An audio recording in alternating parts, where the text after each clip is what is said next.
അർച്ചന ചേച്ചി LLB സീരിയലിൻ്റെ latest episode റിവ്യൂയിലേക്ക് എല്ലാ കൂട്ടുകാർക്കും സ്വാഗതം. അർച്ചനയും വിജയശങ്കറും കൂടി കോടതിയുടെ പുറത്ത് നിന്ന് സംസാരിക്കുകയാണ് കേട്ടോ. കോൺഫിഡൻ്റ് ഉണ്ട് എന്ന് പറഞ്ഞതിൻ്റെ കാര്യം ഇപ്പോഴെനിക്ക് മനസ്സിലായി എന്ന് അർച്ചന പറയുകയാണ്. അതേസമയം രവി വക്കീൽ വന്നിട്ട് പറയുകയാണ് കോടതി കൂടാറായി വരൂ സാറേ എന്ന് വിളിക്കുകയാണ് വിജയശങ്കർ. എന്നിട്ട് എല്ലാവരും അകത്ത് പോവുകയാണ് കേട്ടോ. കോടതി കൂടുകയാണ്. അർച്ചന നോക്കുമ്പോൾ അച്ചു കൂടിനകത്ത് നിൽക്കുകയാണ് കേട്ടോ കോടതിയിൽ. അത് കാണുമ്പോൾ അർച്ചനയ്ക്ക് ഭയങ്കര സങ്കടമാവുകയാണ് കേട്ടോ. അർച്ചന പറയേണ്ടത് കോടതിയോട് നമസ്കാരമൊക്കെ പറഞ്ഞതിന് ശേഷം പറയേണ്ടത് നല്ലൊരു പോലീസ് ഉദ്യോഗസ്ഥനാണ്, അവനെ മനഃപൂർവ്വം ചീത്തപ്പേരുണ്ടാക്കാൻ വേണ്ടിയിട്ടാണ് പരാതിക്കാരി ശ്രമിച്ചിരിക്കുന്നത് എന്ന് പറയണം. വിജയശങ്കറും അതേപോലെ തന്നെ വന്ന് പറയുന്നുണ്ട് ഇവൻ അങ്ങനെയല്ല, അവൻ മനഃപൂർവ്വം ചെയ്തതാണ് എന്ന് പറയുന്നത്. അതേസമയം കോടതി ചോദിക്കുകയാണ് പരാതിക്കാരി എവിടെ വന്നിട്ടുണ്ടോ എന്ന് ചോദിക്കുമ്പോൾ ഇല്ല, പരാതിക്കാരി വന്നിട്ടില്ല, ഇപ്പോൾ വരും, ആരുടെ കസ്റ്റഡിയിലായിരുന്നു അവർ എന്നിങ്ങനെ ചോദിക്കുകയാണ് കോടതി കേട്ടോ. അതേസമയം എവിടെ പോയി എന്താണെന്ന് അറിയില്ല എന്ന് പറഞ്ഞുകൊണ്ട് ഇങ്ങനെ കോടതി സംസാരിച്ചു കൊണ്ടിരിക്കുമ്പോൾ തന്നെ നമ്മുടെ ശില്പ അങ്ങോട്ടേക്ക് വരികയാണ് കേട്ടോ. സാറിതാ ഞാൻ വന്നു, ബസ് കിട്ടാൻ വൈകിപ്പോയി, അതുകൊണ്ടാണ് എന്നിങ്ങനെ പറയും. അപ്പോൾ കോടതി ചോദിക്കുകയാണ് നിങ്ങൾക്ക് വേണ്ടി വെയിറ്റ് ചെയ്യണോ എന്ന് ചോദിക്കും. ഇവർ പറഞ്ഞതിൽ എന്തെങ്കിലും കാര്യമുണ്ടോ എന്ന് ചോദിക്കുമ്പോൾ ഇല്ല, അച്ചു നിരപരാധി തന്നെയാണ്, മനഃപൂർവ്വമാണ് ചെയ്തത് എന്ന് പറയുകയാണ് കേട്ടോ. ഇത് ഒരിക്കലും അച്ചു ചെയ്തിട്ടില്ല എന്ന് പറയും. പിന്നെ എന്തിനു വേണ്ടിയിട്ടാണ് അത് ചെയ്തത് എന്നിങ്ങനെ ചോദിക്കുകയാണ് കേട്ടോ.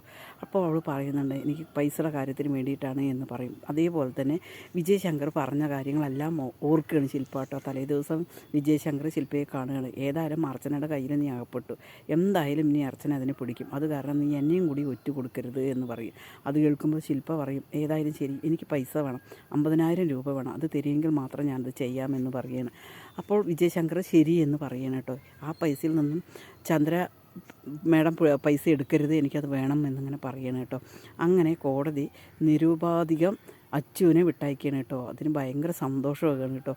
പിന്നീട് അർച്ചന പുറത്തിറങ്ങി വരികയാണ്. ഇപ്പോഴും വിജയശങ്കർ തോറ്റു, അർച്ചന ജയിച്ചു, ഇപ്പം എങ്ങനെയുണ്ട് എന്നിങ്ങനെ ചോദിച്ച് അവർ സംസാരിച്ചു കൊണ്ട് നിൽക്കുകയാണ് കേട്ടോ. അപ്പോൾ തന്നെ അച്ചു എല്ലാ പരിപാടികളും കഴിഞ്ഞിട്ട് കോടതിയുടെ ഇതെല്ലാം കഴിഞ്ഞിട്ട് പുറത്തേക്ക് ഇറങ്ങി വരികയാണ്.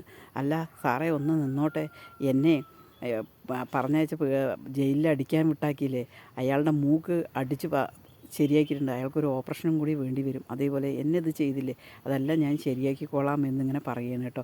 അതിനുശേഷം അവരിങ്ങനെ പോകണം.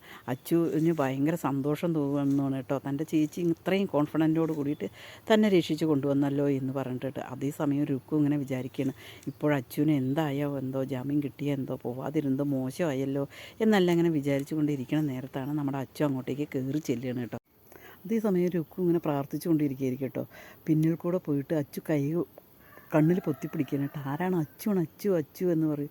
അല്ല, സബ് ഇൻസ്പെക്ടർ അച്ചു കൃഷ്ണ പറയുക അതും പറയണം കേട്ടോ രുക്കു.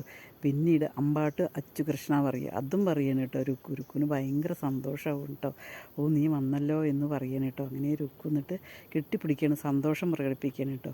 അതിനുശേഷം റൂമിലെത്തിയ ശേഷം പറയണം ആ ശില്പ കാരണമാണ്, അല്ലാതെ നിൻ്റെ ചീച്ചി കാരണമൊന്നല്ല രക്ഷപ്പെട്ടത് എന്നിങ്ങനെ പറയും. അത് കേൾക്കുമ്പോൾ അച്ചു ചോദിക്കണം നിനക്ക് നേരത്തെ ശില്പയെ അറിയൂ, നിൻ്റെ ഏട്ടനും മേടത്തേക്കും അറിയും, അതുപോലെ നിനക്ക് അറിയോ എന്നിങ്ങനെ ചോദിക്കുകയാണ് കേട്ടോ.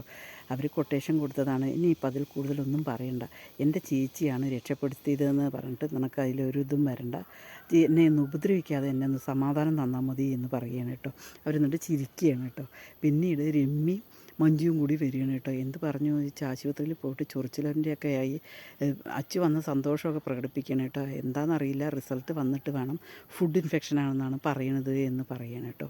അതേസമയം വിജയശങ്കർ ചന്ദ്രയോട് പോയി പറയണം എന്തായാലും ശരിക്ക് എന്താ അങ്ങനെ വിജയേട്ട നമുക്ക് മാത്രം ഇങ്ങനെ, അവൾക്ക് എപ്പോഴും ജയിയാണല്ലോ, അവൾ ദൈവത്തിന് കൈക്കൂലി കൊടുക്കണ്ടോ എന്ന് ചോദിക്കണം. ഞാനേ ആ ശില്പയെ പിടിച്ചു എന്ന് അറിഞ്ഞപ്പോൾ തന്നെ നമ്മുടെ കാറ്റ് പോയതാണ്, ഞാൻ എങ്ങനെയൊക്കെയോ ഒതുക്കി തീർത്തതാണ് എന്നിങ്ങനെ പറയണം കേട്ടോ.